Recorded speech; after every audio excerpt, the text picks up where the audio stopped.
Okay, so for week 8, winter 2022 anime, I'll quickly go over the big shows we have this week. It's probably going to be just like Ousama Ranking, My Dress Up Darling episode 8, Akebi-chan Sailor Uniform episode 8, Attack on Titan the final season part 2 of course, and Rusty Bisco. So yeah, let's quickly go over it. Starting off with My Dress Up Darling this week. Episode 8, another cute episode. These episodes are pretty solid. They're just like very cute. The art style is amazing. You see the characters, their like facial expressions, they're all cute and hot. Just like showing off doing their cosplays. You just see their eyes. It's like kind of the Jujutsu Kaisen eye budget, but just like in this cute romance setting. So over here we just see them kind of like figuring out their cosplays. We see Marin, she got this sexy ass kind of swimsuit on, trying to be like the older sister of the magical girl. And then Juju's the actual like magical girl. She has like her dark outfit because she's like the evil version. So it's like pretty cute, both of them. And then we see the little sister. She actually wants to cosplay too. She feels left out. And then like no one really picks up on it except Gojo because he's a huge mega chad. And yeah, she admits that she's like embarrassed because she's not as cute as her sister. She's kind of fat. When she's not really, she's got big ass titties. But yeah, anyway, she's like a middle school girl anyway, so please no sexualization. And then yeah, she wants to cosplay. And then the character she wants to cosplay is not suited to her body type. So yeah, what could that mean? Is it like a cute little girl? No, it's a dude. It's basically like one of the love interest older brother type of characters in the Magical Girl show. So yeah, she wants to be this guy. Except this cosplay isn't really special. He's just like kind of wearing this white school uniform, pants, and just has black spiky hair. So like the generic anime dude A, she wants to dress up as. But yeah, like she got big ass titties. She's like got like the womanly figure. She doesn't have broad shoulders, so it's hard for her to do this. She's also really shy. So Gojo's like, yeah, I can help you out. We can probably do this on the cheap, and we can also like kind of like keep it on the down low. So on the day of the cosplay shoot, you'll all surprise them. So yeah, we see the other two girls, Marin and Juju. They all have their cosplays like kind of figured out. So it's all up to Gojo to make up her cosplay. So damn, this dude's making up 3 cosplays at once. And then yeah, he figures stuff out. They kind of buy stuff. So like she has like this kind of like tapering bra that like hides her chest. And then they got all the cosplay tapes. They got the wigs. He's like cutting the hair. And then yeah, we see Gojo. He's just like bonding with all 3 girls. All 3 of them kind of like appreciate all the work he's doing for them, kind of like making their characters come alive and them dressing up as them. So yeah, it's all good. And we end the episode with all 3 of them together. They're kind of shocked, like, oh shit, you look exactly like the dude from the show. So yeah, cosplay successful. A very cute episode. The romance keeps going strong, everything, the fan service, it's all there, so nothing much to complain about here. Also after that we got Ousama Ranking episode 20. What a crazy episode. A lot of shit happened for some reason. So yeah, we see Oken, he's like the big villain. He basically killed Bochi and Kage, and now he's like kind of fighting the big four, and he kind of like beats them all. Like they're all bloody, there's nothing much they can do.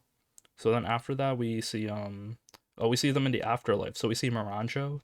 She's in like that middling ground, so she sees her mom and Boji's mom. And both of them kind of like are disappointed in her because yeah, she like made a lot of mistakes, made deals with the devil, sold her soul, and you got Boji's mom killed as well. So yeah, there's also a lot of regrets there, but Miranjo, she's like trying to go strong because yeah, her life's been pretty hard. So we see Boji's mom like kind of like she's not mad at her, but she's like, "Oh yeah, I'm disappointed." And are you happy with the life you're living? And then we kind of like see that she actually did sell her soul like maybe twice, not even once. She sold it twice, so she can't even like go like to the afterlife when she dies. It's just the property of like that red devil we've seen. So we didn't really get too much explanation of him, but yeah, poor Miranjo. So yeah, it's kind of sad. We kind of see like more about her, and then she really wants to be with King Bose. So yeah, that's all she got. After that, we kind of wake up into the present time. And we're outside of the afterlife where Oken's out there being a menace. But then who stops him? King Bose. He comes out all muscular. Well, not him. He's in kind of dyed his body. But yeah, he's still like puffing his chest out. He got this like big wooden stick just beating up Oken.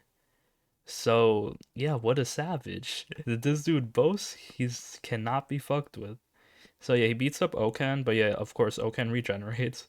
So he's like trying to be creative. So he kind of crushes his body, like turns into like a ball. My dude's in so much pain probably, and he stuffs it inside a rock. So he kind of seals him, which is Yeah, it's pretty much like the only way to kill someone who's immortal, you gotta seal them. After that, he's not finished, so he kind of beats everyone else up. So yeah, it's pretty interesting. We don't really know his motivations, but I guess he's just like beating them up because he wants to be strong. So yeah, he's beating up the big four, he beats like everyone. And then he kind of like heals them after, so he has like some healing magic. So yeah, we really don't know what he's trying to do.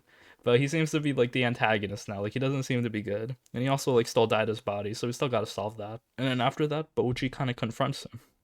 So is Boji gonna one-on-one his dad and dyed his body? That's gonna be hype. So we'll see next episode. But yeah, pretty solid, but pretty crazy as well. And now for Akebi-chan Sailor Uniform, episode 9. A pretty cute episode. Here we see the main four cast members, the main four girls, all kind of go to the mall. So it's not a school episode this week. Well, they're going to the mall.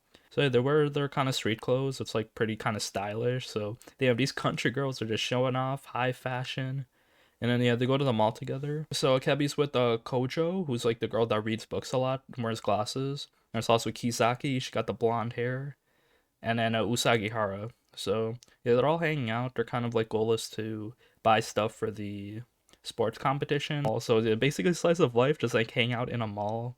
They do stuff, go to the food courts, go to like different stores, just like get tired because they just spend so much time. And then yeah, it's all fun and chill. We just see them like going through different stores throughout the episode.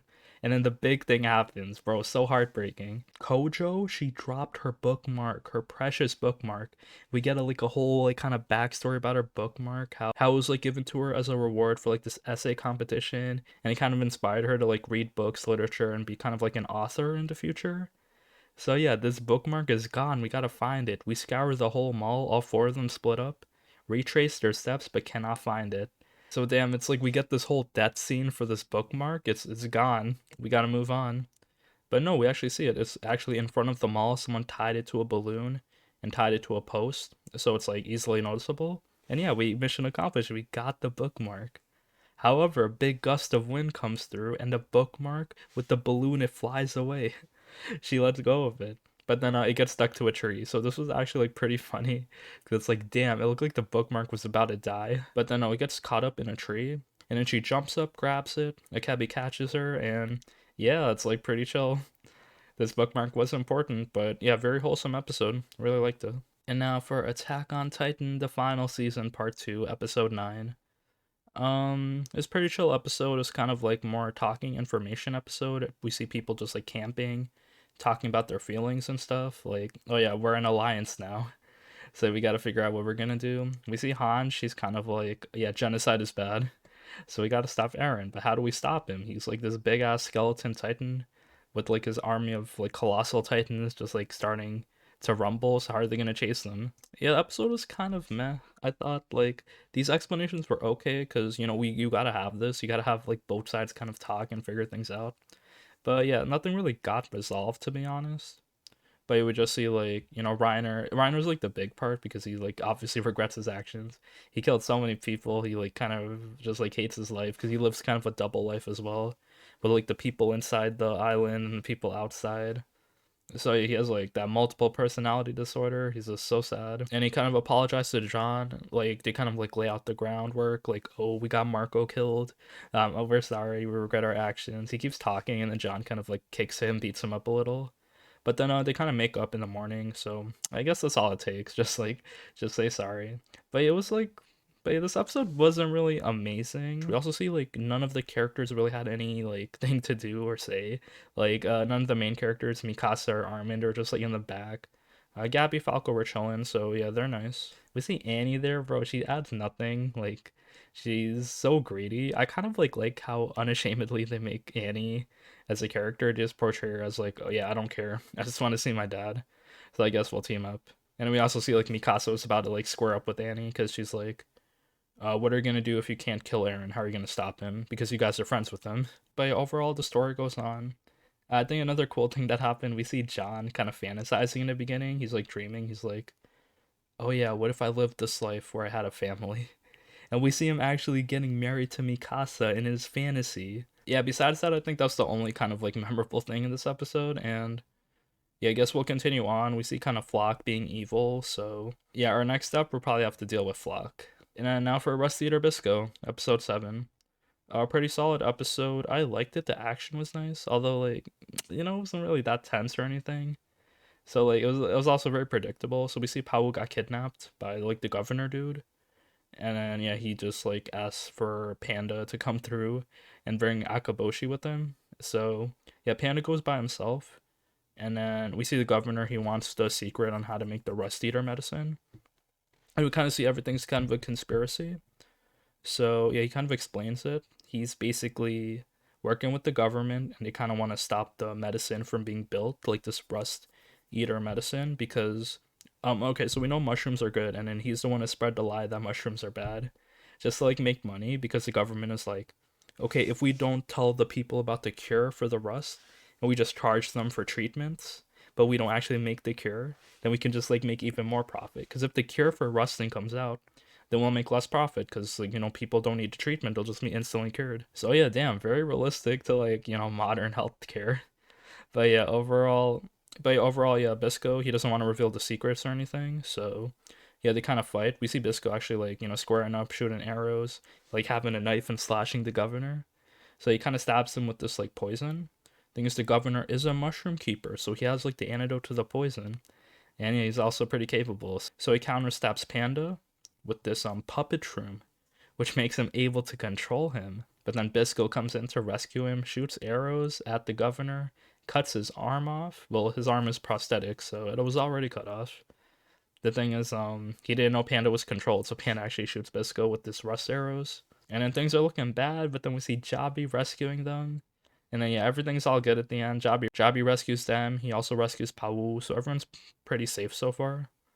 And then we got this like rust eater medicine like being made as well. So although at the end we see like Panda getting shot by like 50 arrows, yeah, it's looking like Panda's about to die, but probably not. He's one of the main characters. I doubt it. So yeah, decent action, but the episode was kind of predictable. It's like, oh, Panda comes in, he fights, he gets saved by Bisco, who also gets saved by Javi, and then everything's all good, no consequences really. So yeah, I guess I'm excited to see what'll happen next. And yeah, that seems to be it for this week. Quickly reviewed these animes. Sorry it's like a shorter episode, but yeah, I'm still keeping up with them. I really want to like keep up with more of the isekais. There's so many shows this season, so I just want to see like what they all got in store. Yeah, get hyped for more anime reviews. Let me know what your favorite episode this week was.